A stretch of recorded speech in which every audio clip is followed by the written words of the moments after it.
Hello, everyone, and welcome to this week's edition of Lunacy with Colleen Marie. I am your host, and I'm really excited to announce that I'm now offering my notes for these sessions, for these weekly Lunacy check ins, as a blog on my website. So if you want to be able to read kind of the Cliff Notes version of this talk, it's available on ColleenMarieHealing.com under Lunacy blog. So there you can watch the videos as well as read my notes for the week so that you are prepared for the astrological week ahead, which is exactly what I'm here to chat about with you today. So today, of course, we are entering into Scorpio season.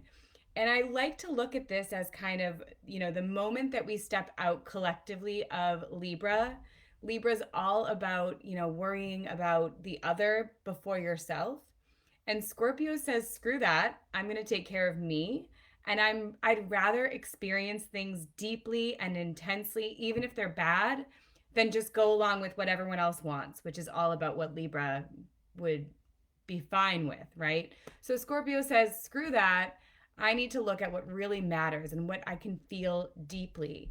And it often comes with, letting go, stepping into the unknown, going deeper. And that's what we're going to be talking about for the rest of Scorpio season, but particularly this week. This week is kind of an intense one. We have the sun conjunct Mars all of October, so that brings in passion and intensity and enthusiasm.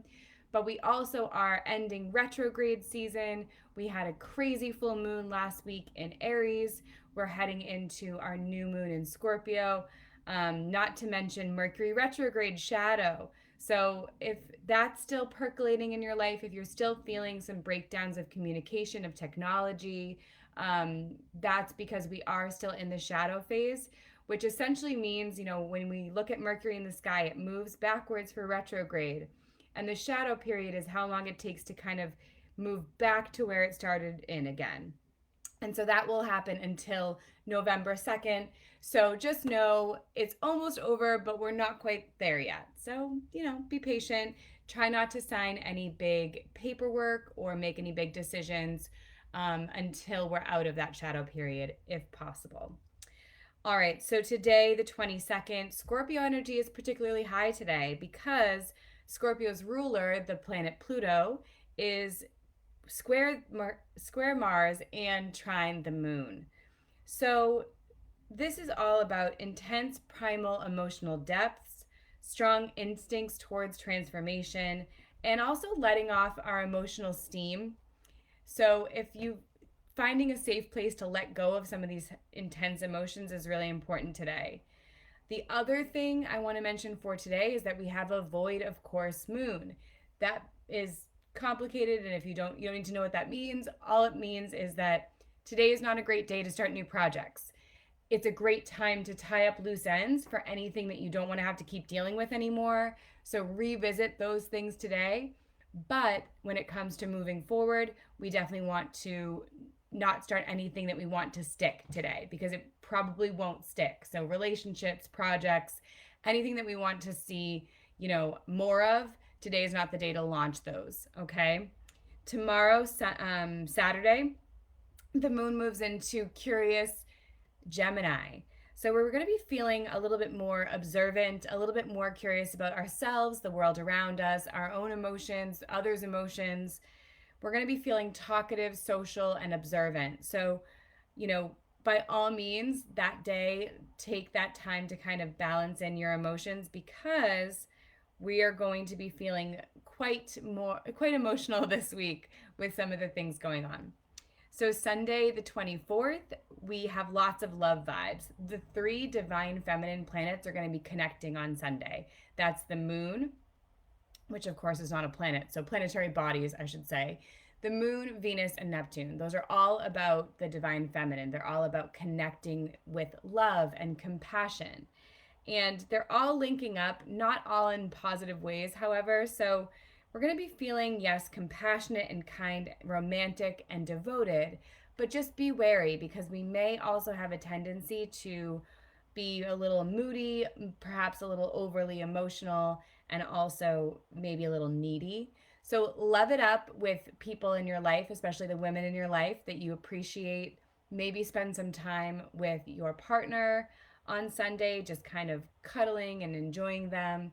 But know that, those emotions might be a little overwhelming at times.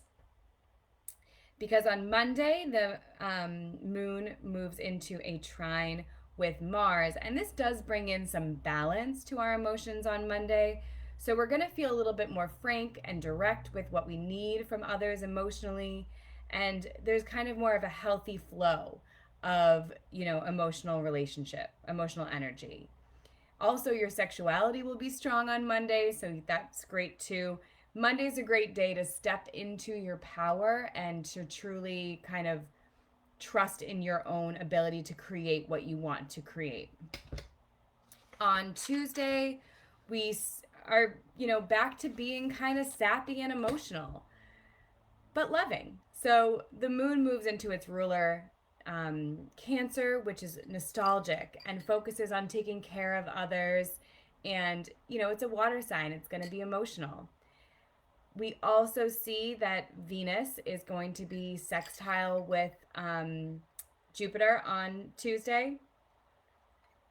This brings a heightened appreciation for all things to do with love and art and beauty and, um, money, maybe a little overindulgence too. And then we also see that Venus is square Neptune on Tuesday. It means we're feeling dreamy and idealistic and maybe even a little heartsick. So there could be some challenges here emotionally. You might feel like you're drowning in your emotions, but balancing, releasing, that's all really powerful on Tuesday and Wednesday.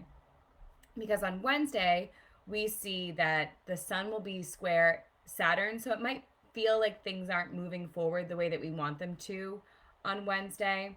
Things might slow down, they might feel a little stagnant. That's temporary, it's only really for that day, so things will move forward again after that.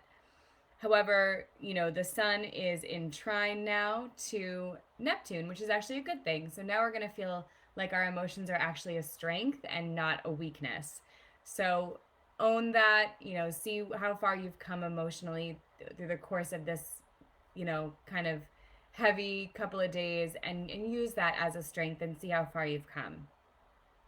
Because the other thing is that the moon will be opposite Pluto on Wednesday, which means whatever's coming up for us will be deep-seated emotions that need to be dealt with for the sake of transformation.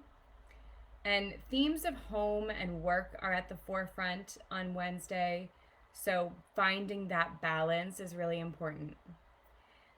Then on Thursday, we are in a third quarter moon in Leo.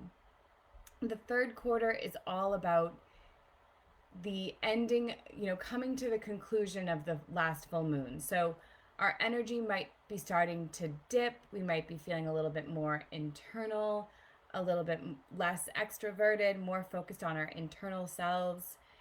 We are asking ourselves as we prepare for this next cycle, did we accomplish what the full moon in Aries asked us to? And the themes of that full moon of last week brought up were all around, where are we giving our power away? Where do we need to become more independent? Where do we need to speak our truth more? Where do we need to be more honest and forthright in what we need? And what relationships in our lives are no longer serving us? So all of that is stuff that we still have a chance with this third quarter moon in Leo to really integrate. But we have to be careful and we have to be willing to do that work before the new moon next week in Scorpio. So it's kind of a, mixed bag this week.